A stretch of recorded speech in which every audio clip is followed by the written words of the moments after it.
I'm going in search of witches. Witches. Witches. I guess you found me out, huh? Yeah. You should come around here on Halloween. You'd really see something then. Oh, yeah? Yeah, we all jump off the roof and fly. You know, sort of like a coven. You have placed Fester under some strange sexual spell. At what time will we be spellcasting?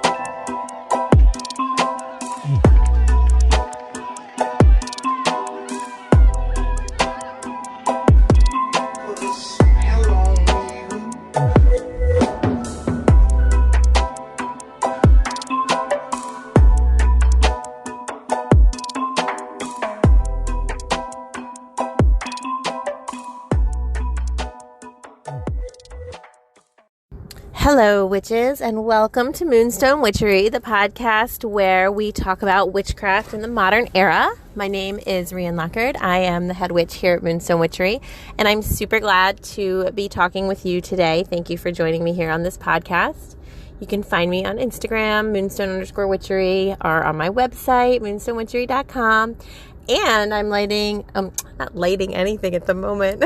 I'm launching an Etsy store. It's got a few listings, so you can go ahead and check that out. It is also called Moonstone Witchery. We're kind of sort of sticking with that. But anyway, let's get started. A couple podcasts back, I had talked about setting up an altar space. I think that's what I said I was going to talk about. I've had a few cool questions come rolling through, so I'm going to address some of them. So this might be sort of like a little hodgepodge of an episode, and that's cool too. The first thing I wanted to talk about was setting up an altar space, and what does that even mean, and how do we do it, and is it important, and is it required? I get a lot of messages from baby witches or people new to witchcraft, asking questions about, sort of just the hows and the legitimacy of their practices and things like that. So the first thing I want to say is that I want you to really actually hear and believe this. There is no one specific right way to witch. We're going to make it a verb. There's no one specific right way to witch. I really truly believe that. I know that not every witch agrees with me on that. But for me, as someone who considers myself to be an eclectic witch, I have studied so many different things. And what it really fundamentally comes down to is how do you channel your own specific magic? And we can take this lesson, by the way, and extract it from witchcraft and just turn it into regular life and be like, how do I show up in the world as me? And what do I like to do? Or what do I don't know, what are my strengths that I bring to things, et cetera, et cetera, et cetera. Think about people in your life who have a very specific vibe, or they just you love them because they're so themselves. Well, those people are showing up. That's what they're doing. They're showing up, and they're showing up authentically, and they're showing up with some type of stamp upon themselves, because what they're doing is they're saying, well, how do I want to do this? And in their case, the thing this is themselves. How do I want to be myself? But we can take that and do that with really everything. All the most successful people are always sort of doing a kind of normal thing with their own spin to it. So think about the books that you love and the people who have written them. All writers, they have a basic format to what they're doing, which is writing. And then they're adding their own energy or essence to it, and they're writing in their own way. Same with music, same with dance, same with any form of expression. And witchcraft is no different. Witchcraft is a craft, so it falls into the art category, in my opinion. Wouldn't it be funny if we were teaching witchcraft along with arts and crafts or something? Maybe I can set up a table in the back room at AC Moore or something like that. No. Well, yes, I don't know. But my point here is there a basic format to witch work? Of course, but fundamentally, what's more important is that whatever you're doing feels like you. And so, because you are the channel of the magic, you are the person through whom the magic is flowing. it's got to get your essence on it, or else it's not going to be nearly as effective. And so this is why you could like read a spell out loud and nothing happens, or you can just like say some words with a mood attached and shit's going to go down. Sorry about my language if you have little ears listening. I really try to be mindful about my language. That is a struggle for me. Okay, so that said, when I get questions about, like, how do I set up an altar or how do I perform this ritual? Yeah, there's definitely ways to do these things. I can go ahead and tell you them, and I will go ahead and tell you them, actually. And I also want to add to that, like, what do you want to do? Like, how do you want to do it? And this is another portion of why I'm obsessed with this idea that witchcraft is self-work, or self-care at least, because if you don't know, or if you're not comfortable saying to yourself, how do I want to do this thing? Well, ding, ding, ding. That's like your first area to look at within yourself. Like, what is it about me that doesn't allow me to feel comfortable with myself enough that I can like take control of this thing and make it my own? You know, one of my favorite sentences I say to somebody when they're trying to learn something new is like, do it with some authority. Like, get in there and do the thing with some authority. And what I'm talking about is like harnessing your inner witch, or, you know, your inner badass, or just channeling the flow of power within you. Whatever word works, I want you to do that. And so when you're setting up an altar, it's great to know, you know, what are the components? That's cool. And like, what are your components? Okay. Because an altar is such a super personal thing. So let's talk about altars for a moment. An altar, traditionally, if you're going by like Wicca or something like that, and Wiccans who are listening, if I get this a little bit wrong, I'm sorry. Please feel free to let me know. But they have components that are comprised of the natural world. So like the altar maybe should be made out of wood or stone. I think it's stone really traditionally. And then there are elements of each element. There are components that represent each element that are present on the altar. So you'll have like something to represent the earth, something to represent fire, you know, air, water. Sometimes there's something like metal, like a conductor of the energy. And there are certain ritualistic tools, chalices and little knives and things like that that are important to have on the altar space when you're working in a specific, tradition or sect of witchcraft. Now, that said, other forms of witchcraft, other brands of witchcraft, other styles or traditions of witchcraft, they approach it very differently. Their altars are loaded up with ancestors and deities and specific energies, and they are worship spaces. So I want to parse that out for a second, because the altars and other traditions that are loaded up with like deities or gods or goddesses or angels or things like that, those are more of a worship space. Like, those are, worship's kind of like such an intense word, right? But it's like they are kind of dedicated to the energy or essence of those gods, goddesses, deities, etc. And so when you're interacting with those kinds of altars, you're interacting in that way as kind of like it's like, hi, I'm coming to pay tribute to you as a specific deity or a goddess. Let me light this candle for you. Let me burn this incense for you. Let me leave an offering for you. And those are beautiful and powerful altars in their own right. And then, there's ancestor altars in which you have remembrance photos or images or, even things that depict your certain and specific ancestors who have existed in the past.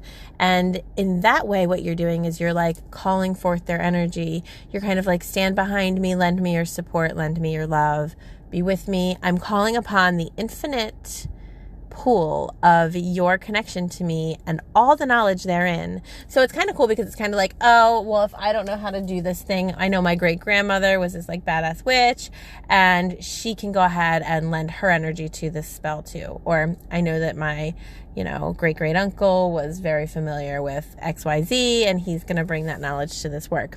So those are kind of some basic altars that you'll discover in witchcraft and kind of what they do. Now, the thing I want to say is, like, I have had so many questions. I'm going to try to remember all of them. The first one is like, am I doing it wrong? Like, what do I need to put on it? We kind of covered that, and there is no really doing it wrong. And I'm going to jump back into that in a second. The second question that I get a lot, which I find to be really interesting and that I actually heavily relate to, is like, what if I don't know and or like my ancestors? So, okay, now, people who really do a lot of ancestor witch work might, like, hate everything I'm about to say. So if that's the case, I apologize. But my thoughts on this is, like, if you don't know or like your ancestors, like, go ahead and just not. Like, you can, like, I don't know, maybe write a sign or draw a picture that represents them and is just like, thank you for your existence. Thank you for the times when you did your best. Like, I appreciate your energy. You know, a nice little nod, you know, to pay your respects. But if you have people who qualify as somebody's ancestors, that you're like feeling very connected to, or if you're kind of like in this vibe about like, maybe these are my soul family, these are the people who I wish I had in my lineage. Well, I want you to go ahead and allow yourself to pop those people on your altar as well. Because my thing is that like, we all are in this infinite flow of, you know, the universe in general, of energy. And I don't see why we can't put it out there towards these people who have passed and be like, hey, I would love to work with you. I'm inviting you to work with me. Thank you so much. Now, there's such a different vibe about what I said versus like, I'm putting you on my altar. You're going to work with me. Okay. That will backfire and blow up in your face. Like, especially if this is someone big enough that you've heard of them and, you know, like you're into them, you admire them. They have the power to be like, oh, absolutely not. I don't get told what to do. And actually now I'm going to like mess with your spell, right? Like, so think about the way that you are doing things, because one of the things I teach in Witchcraft Academy to my students that is very challenging for some people to understand is that when you're a witch, what you're doing is, well, when I'm a witch, what I'm doing is I'm inviting these energies to work with me if they'd like to. I'm not commanding them, because that's not my thing. Like, who am I to command anybody? Now, when you're doing a spell that is taking place in tangible reality, you can go ahead and be commanding, okay? And in fact, I want you to be commanding. However, when you are like imploring an energy that, you know, once existed or is in the infinite realm of energy and spirituality, when you're asking for support, you're not commanding. That's not your thing. You're not really allowed to just go, I command thee, or, you know, and talk to like the gods or anybody who's passed. That's not really okay. What you're doing in that case is you are respectfully inviting, but you're not doing it with like a desperate energy. Okay. Any kind of desperate energy that you bring to anything is going to like it's going to be like the rotten apple in the bowl of apples. And it's like, if you have one rotten apple in a bowl of apples, all those other apples catch that and they get rotten faster. This is a science thing. So it's very similar with your energy. If you are like, oh my God, I really want this thing to work out. I'm so freaked out it's not going to. Please, if there's any like angels that will help me, please help me. Oh my God. If you're like that about it, nope, that's not going to work out well for you. Okay. What I want you to do is breathe. And I want you to know that like, even if your thing doesn't work out, you're going to be okay.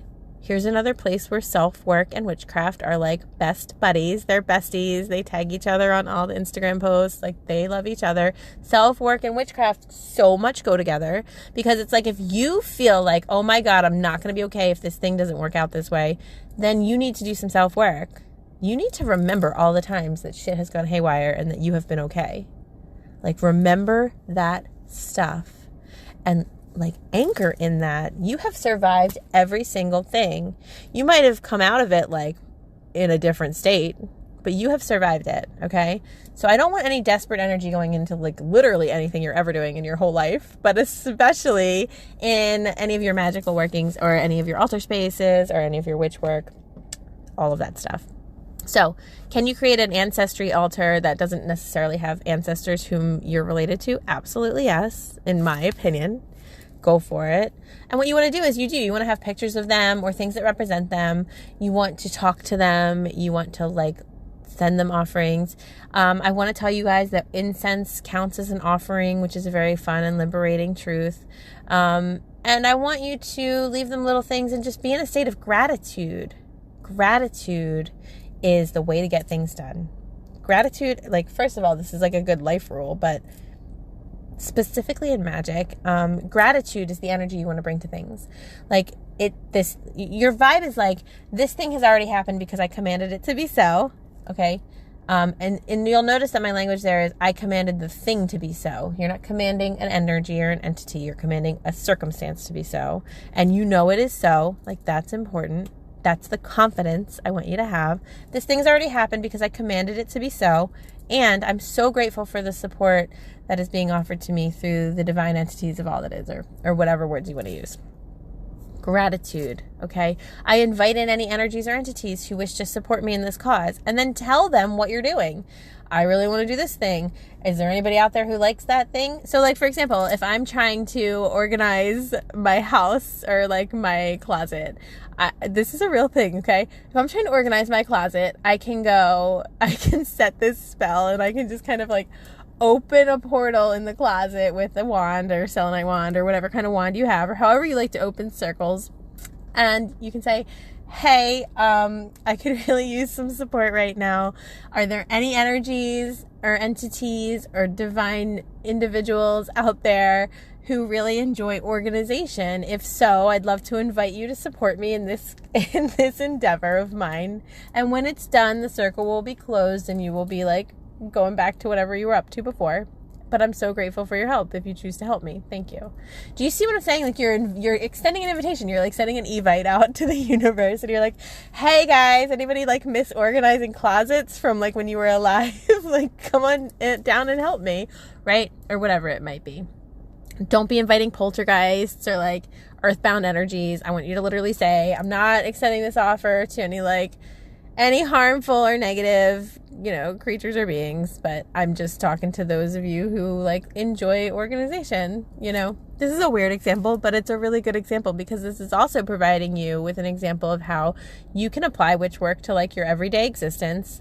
You don't have to just like put yourself in some type of like really gothy dress and light the candles, and it doesn't have to only be under a full moon, and it doesn't have to only be in like a clearing surrounded by like walnut trees that grow in a circle or whatever. You don't have to get to that level. You can, and for certain things you should, but for your everyday day-to-day life, if you're trying to work on immersion into the life of witchcraft, then go ahead and do these things. Put some pictures out on your dresser and light a candle that says thank you. That is a beautiful tribute. That is an altar, first of all. Second of all, it's a beautiful altar, and that's literally so simple, and it's all you have to do. If you're doing an altar to a god or a goddess, I want you to research, like, what do they like? What's their day of the week? What's their planet? What kind of offerings do they enjoy? What kind of signs are they sending to me? If you've ever been called by a deity, you'll know, because you'll start to receive all kinds of interesting signs and synchronicities. And when you look into them, you'll realize they are all connected to a certain god or goddess. And this is how a calling works. And it's a real thing. I've been called by several deities. And you can choose to answer that call or not.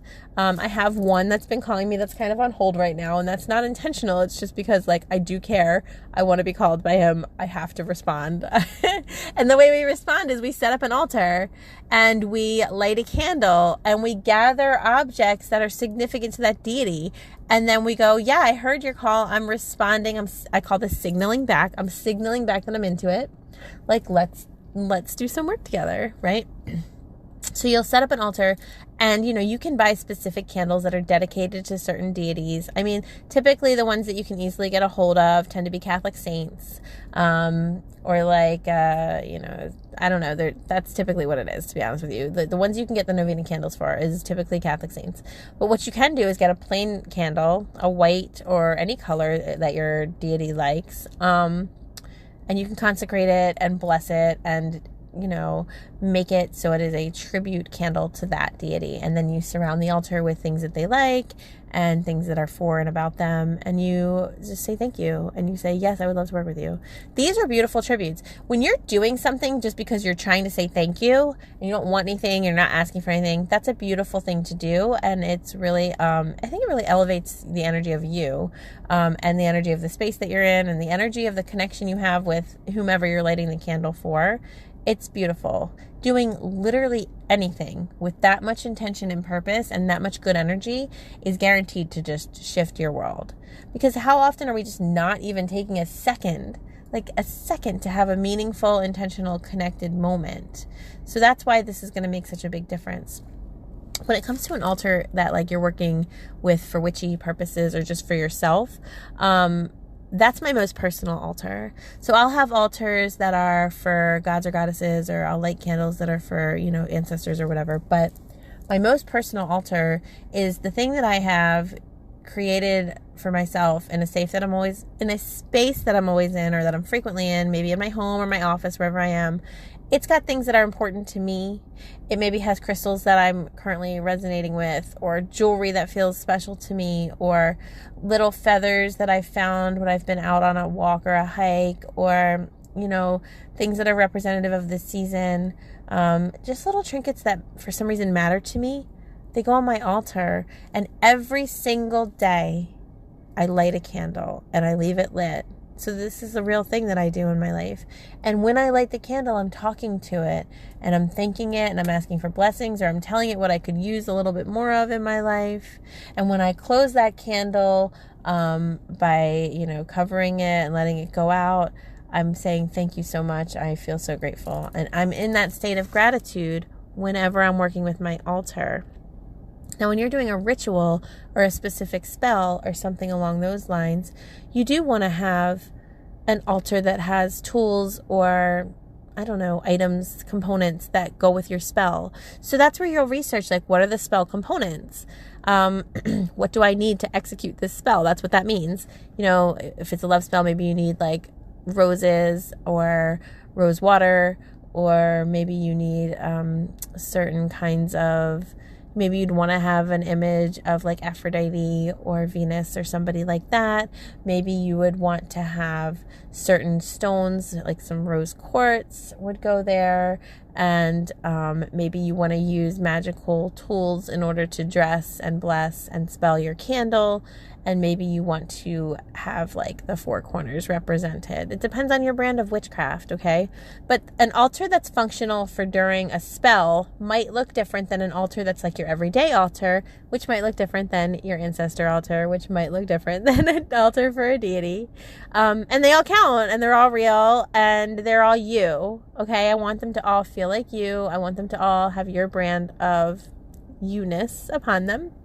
And even on my bedside, I have what might qualify as an altar, because it's all my crystals that I'm asking for support with, either as I sleep or as I manifest, my current reality. I really think there's something so powerful, by the way, side note, to having crystals on your bedside, because if you have taken the time to activate your crystals and to align them to your energy and to kind of talk to them and tell them what you're up to, and can you guys lend me any support? When you go to sleep, you enter this state of receptivity, and your energy is just there for such a long time, and it's absorbing. And so when you have these crystals that you've asked to support you, it's so beautiful, because while you're sleeping, they're just washing you, washing your whole body in their good energy and taking care of you and blessing you with everything that they are wanting to bless you with. And so that is a different kind of altar as well. But my point is altars are definitely important, and they're very personal, and there are, specific ways that you can do it. But there's also, honestly, once you know the basic foundation of what an altar is and what the components are, you can go ahead and then I'm going to say the cutest thing. You can go ahead and alter that, right? To fit yourself, right? So you can alter the altar in order to meet your own needs. And I want you to do that because it's going to be more powerful when it matches your energy flow. And that's always what we're going for, is what's going to be the most powerful and empowering thing that I can do so that I feel like I walk up to this space and it immediately sets me into this like divine energy field. And I'm like, oh my God, that's right. I'm this awesome witch. I'm going to talk to my spirits right now. Like, give me a second. And it almost like sucks you into this like vortex of itself. When you work with it that often, you get into that vibe really easily because you're programming your own body to shift into that energy field when you interact with your altar. So when you're out in the world and you see cool things that are like good for your altar, and by the way, Home Goods is a great place to get cool altar items. But when you're out in the world and you see cool things that would work for your altar, allow yourself a little grace to pick them up. And then, of course, you're going to cleanse their energy. And then, of course, you're going to align your own energy to their energy. And the more you work with them, the more your energies blend and connect. And it becomes this really beautiful, very powerful thing.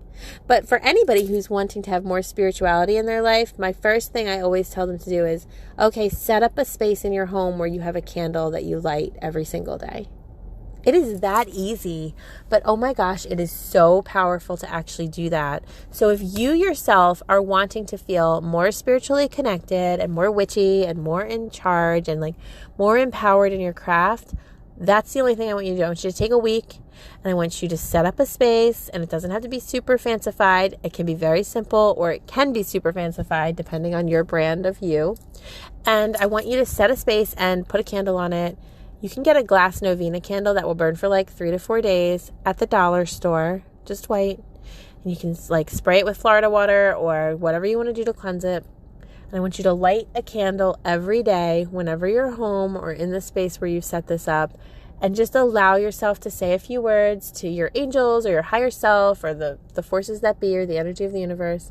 And allow yourself for 1 moment or 2 moments or that moment to connect. And see how your world starts to shift just by doing that super simple practice.